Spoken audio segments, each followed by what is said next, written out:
नहीं झुका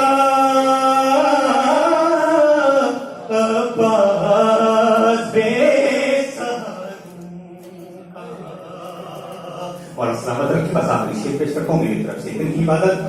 बेसहारू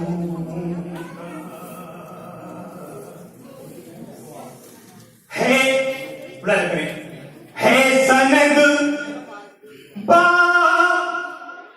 बाशऊर होने की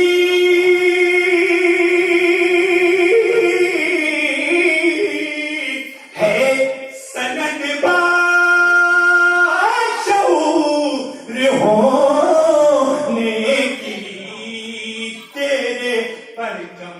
को झूमना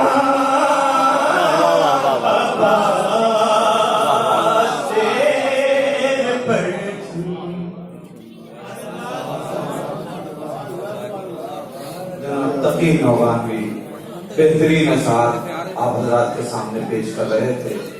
मैं नजफ अशरफ से तशरीफ लाए हुए अपने तमाम उलमा तुल्लाब